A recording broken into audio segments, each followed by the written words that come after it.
Dear students, welcome back. I am your SST teacher, Maya Gurani. So students, as you know that we are discussing the third chapter of history. The name of the chapter is Ruling the Countryside. As in this chapter, we have already discussed the three of the part. And in this fourth part, we will discuss from how was the indigo cultivated to the Blue Rebellion. So first, we will discuss our first topic. The name of the topic is how was indigo cultivated.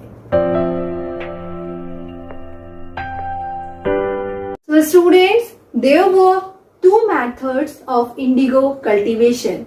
The first one is niche or the second one is rayati. So both the method were in the favor of the British.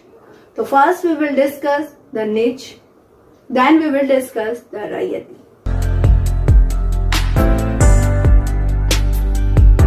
In niche cultivation, now the planters or the cultivators were known as the true landowner. Now they have right to produce the amount of the indigo they wanted to produce in their land.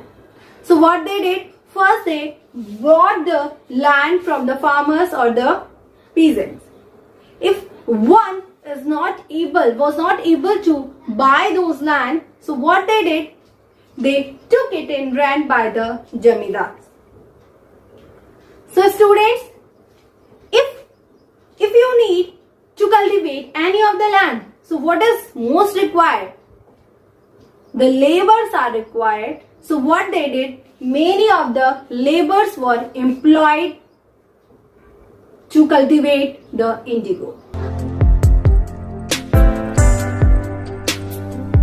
What was the problem with the niche cultivation? The problem with the niche cultivation was, the first problem was it is difficult to expand the area under niche cultivation, as the planter or the cultivators, they found it very difficult to expand the area under niche cultivation. It is because the farmers, they were reluctant to give their land for the cultivation of the indigo. It is because the indigo, it makes the land barren. The second point is indigo can be cultivated only on fertile land. As we discussed that the indigo, it leaves the land barren. However, the indigo, if you need to grow the indigo, so what is most required? It is required that the land must be fertile. The third point is planters needed a large areas. The planters who are growing this indigo, they were in need to grow the indigo in a large area. It is because that the demand of the indigo in the market was huge. Our fourth point is it requires more laborers, plow and the blocks. And this niche cultivation, it requires more laborers, as they are having a large scale of land. They are cultivating the indigo in a large area. So what is required? A huge number of laborers are required, and also the plow required. For example, in 1 biga, 2 plows are needed. So if the area is 1000 biga, so it would need 2000 plow.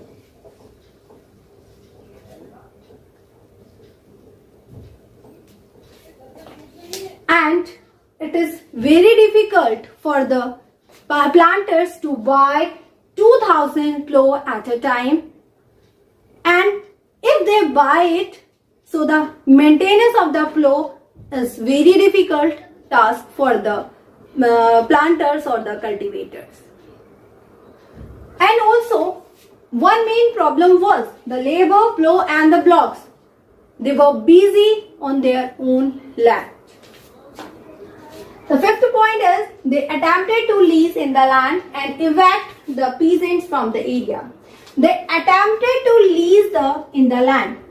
First they attempted, as the peasants or the farmers, they were reluctant to give their land.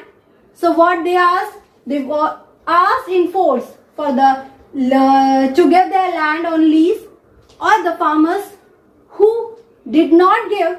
So what they did, they evacuated those farmers or the peasants from their land, from their area. So it led to a conflict or the tension.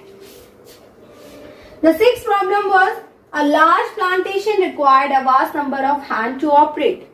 As we have already discussed that if the plantation is going on a vast area, so what is required? A huge number of laborers are required.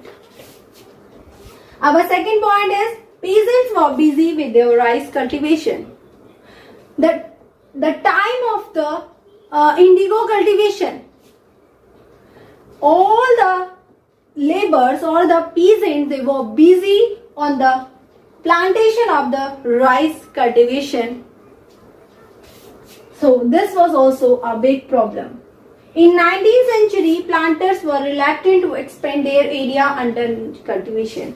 So in late 19th century, now the planters, they were also reluctant to expand their area under niche cultivation. It is because they were asked to cultivate the indigo only in 25% of their land, and the rest of the part, the other crop will be cultivated. So now we will discuss the Rayati cultivation.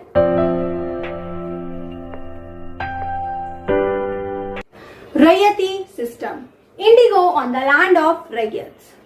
So here Rayat means, as you know, that peasants are the farmers. So the planters, they force the Rayats to sign a contract or an agreement or satta to cultivate the indigo on their land. And the cultivation of the indigo would be the 25% of the total crop production. The second point is the village had meant to sign satta. And also these planters, they persuaded the village headman to sign a contract on behalf of the Rayats. And soon after the signing of the contract, the one who signed the contract, they got the cash in advance at very low rates of interest. And the fourth is cultivators prepared soil, sowed the seed and looked after the crop. The distribution of the duties. The planters or the cultivators. The planter, their duty was to provide the drill or the seed to the cultivators, and the cultivator duty was to prepare the soil, sow the seed and look after the crop. So a new loan was given to the Rayats. When the crop was declared, when the crop was delivered to the planters, soon after they get a new loan that is given to the Rayat, and this system started over and over again. So what was the problem with this Rayat system? Let us see.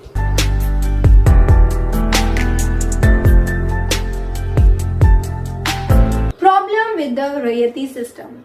The Rayat who got the loan in an initial year, soon he got realized that how hard the system was. As the amount they were getting, the price they were getting of the total of the cultivation of the indigo, it was very less. And by this, the cycle of the loan will never end. And there were other problems also. As these planters, they were insisting the cultivators to grow the indigo on the best soil. However, the cultivators, they prefer to cultivate the rice on their land. Why they were preferring the rice in place of the indigo? It is because as the indigo, it had a deep root and it exhausted the land rapidly. And as the exhausted of the land rapidly, so the cultivators, they were not able to grow their crop, their rice production.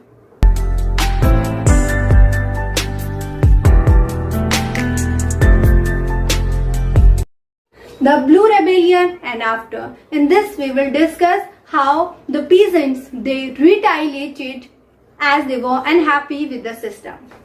As in March 1859, thousands of the riots in Bengal refused to grow indigo.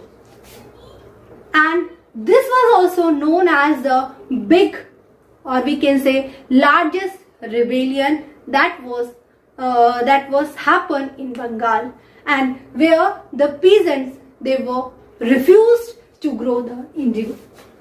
And this rebellion was first started by the Vishnu Charan Vishwas of the Digambar Vishwas.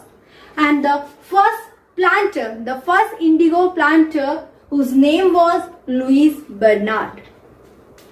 And this rebellion was spread like a forest fire. First it started in Murshidabad, then Burdwan, then Patna, and then Naral, or etc. However, this rebellion was brutally suppressed by this company people with the help of the army or the police. As the peasants, they refused to pay the rents and they attacked on the indigo factories. And also the women, they also took the part, and also they used their pots, pans and kitchen implements, and like this they agitated against the indigo cultivation. And they also socially boycotted to the worker, to the planter who worked for the company. So what is the reason? Why did the indigo peasants decide that they would no longer remain silent, and what gave them power to rebel? As the peasants, they got to know that they had a support of the jamidars, or they had a support of the village headmen, as the headmen who were persuaded to sign on the agreement, and as they were asking to the peasant to resist for the plantation of the indigo. And also the jamidars, they were also not happy. It is because the power of these planter was day by day increasing. So they did a revolt against them. The Indigo Rebellion 1859 to 1860. Indigo is the tropical plant which produces a blue dye that is used to color textiles, and there is a huge demand of the indigo plant in the European market. Wood produces pale and dull color, while the indigo produces a rich blue color. That's why the manufacturers, they demanded for the indigo.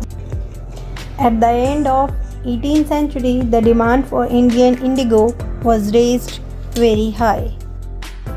And in 1789, the Britain, they turns to India for their supply. In India, indigo was cultivated through two systems, Ninj or Rayati. The Ninj system, according to the Ninj system, indigo was grown in plantation owned by the rich planter. The crop was cultivated by the laborers. Rayati system. In this system, planters forced cultivators to take loans from them in return for growing indigo on their land. In India, mostly the indigo was cultivated through this system. After growing indigo for a few years, the crop left the land barren and unusual for growing other food crops. The peasants were unable to repay their loans and were always the causes for indigo rebellion. Indigo Rebellion of Bengal from 1859 to 60 was the most violent uprising of the peasant intellectual class supported the peasants. Dinbandhu Mitra wrote about the Indigo Rebellion in his famous play Neer Darpan. The Indigo Commission was appointed by the Britishers. Mahatma Gandhi's visit to Champaran in 1917 helped the struggle of the indigo farmers in the area to the attention of the nation.